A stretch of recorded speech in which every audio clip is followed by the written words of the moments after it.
ឃើញមករយៈពេលមានបងប្អូនយើងជាច្រើនជាពិសេសគឺតកតងទៅនឹងការជេរប្រមាថការជេរនេះគឺវាមិនមានប្រយោជន៍អីសម្រាប់យើងទេហើយអ្វីដែលយើងជេរគឺចង់ឲ្យអ្នកដទៃឈឺចាប់ប៉ុន្តែវាផ្ដើមពីភាពឈឺចាប់យើងទៅមុនទៅហើយការឈឺចាប់នេះទៀតសោត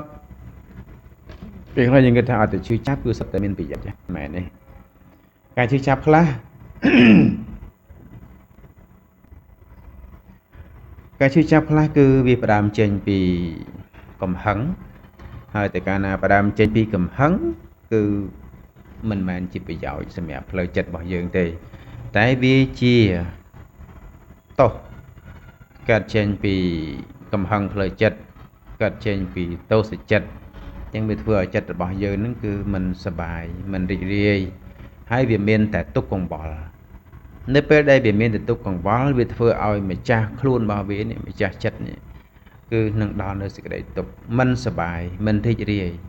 វាមានតែរឿងឈឺចាប់រហូតនេះជាមូលហេតុចឹងបានពេលខ្លះបើយើងសង្កត់ធ្ងន់ទៅលើការជេរប្រមាថគ្នាវាមិនមែនជារឿងមួយល្អទេហើយពេលខ្លះយើងជេរព្រោះយើងចង់ឈ្នះអ្នកដទៃហើយយើងជេរយើងចង់ឲ្យគេឈឺចាប់ដូចយ៉ាងដើមចឹងប៉ុន្តែអ្វីដែលយើងជេរទៅហើយធ្វើឲ្យអ្នកដទៃឈឺចាប់គឺវាមានទោសបងប្អូនហ្នឹងហើយបើសិនជាយើងបាចកាមច្រាស់ខ្យល់កាមហ្នឹងគឺវាអត់ទៅច្រាស់ខ្យល់បានទេវានឹងធ្លាក់មកលើយើងវិញនឹងយ៉ាងណានៅពេលដែលគេជេរគេបន្តិចបដាសាគេទាំងគេមិនដឹងខ្លួនគេមិនអីផងអាហ្នឹងគឺមកយើងខ្លួនឯងវិញហ្នឹងឯងឬវាប្រៀបវាដូចជាភ្លើងអ្នកណាអ្នកកាន់គឺនៅនឹងអ្នកក្តៅអញ្ចឹងឆាត់នៅពេលដែលយើងជាអ្នកទទួលឆាត់មានន័យថាយើងគឺមិនក្តៅទេមិនសើមមិនទៅទឹកដោយទឹកភ្លៀងទេវាមិនមែនយើងអ្នកបាំងអ្នកទទួលវាទៅជាយើងអ្នកសើមហើយដែលមិនទទួលមិនបាំងវាទៅជាអត់សើមហ្នឹងវាមិនមែនវាខុសហេតុផលហើយអញ្ចឹង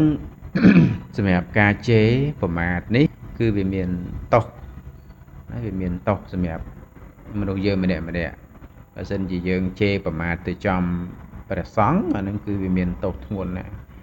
ហើយមួយទៀតបើជេរទៅចំអ្នកមានសិលមិនសំដៅចំពោះតែព្រះសង្ឃទេបាទសក្សិកាជាអ្នកទ្រទ្រង់សិលហ្នឹងក៏មានទោសដូចគ្នាមួយទៀតបើយើងជេរទៅលើអ្នកមានគុណរបស់យើងប្រមាថទៅលើអ្នកមានគុណរបស់យើងហើយបើសិនជាអ្នកមានគុណរបស់យើងគាត់ទ្រទ្រង់ទានសិលភាវនាអាហ្នឹងគឺយើងមានទោសធ្ងន់ណាបាបធ្ងន់ប៉ុន្តែបើសិនជាគាត់មិនមានទានសិលភាវនាអីទេអាហ្នឹងក៏នៅតែមានទោសធ្ងន់ទោសមួយផ្នែកផ្សេងគឺព្រោះគាត់គឺជាព្រះអរហន្តរបស់យើងអញ្ចឹងបើសិនជាយើងជេរអាហ្នឹងគឺវាមានទោសទៅតាមប្រភេទមនុស្សអញ្ចឹងហើយបើយល់ល្អគូកំជេរប្រើដំណោះស្រាយដោយសន្តិវិធីការពន្យល់ការណែនាំហើយគ្រួសារមានវិន័យប្រទេសជាតិក៏មានច្បាប់ដែរអញ្ចឹងគឺ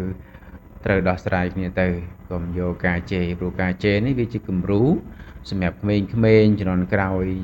មកទៀតនៅពេលដែលស្អីឡើងយើងជេរវាធ្វើឲ្យប៉ះពាល់ហើយវាធ្វើឲ្យខ្លាយទៅជាគំរូមិនល្អសម្រាប់ក្មេងជំនាន់ក្រោយ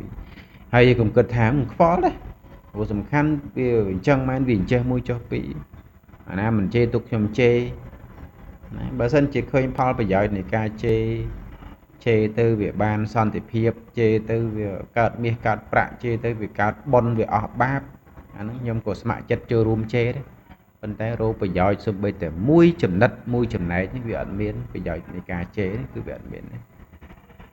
អញ្ចឹងសូមបងប្អូនយើងកែប្រែត្រឡប់នឹងមកវិញមក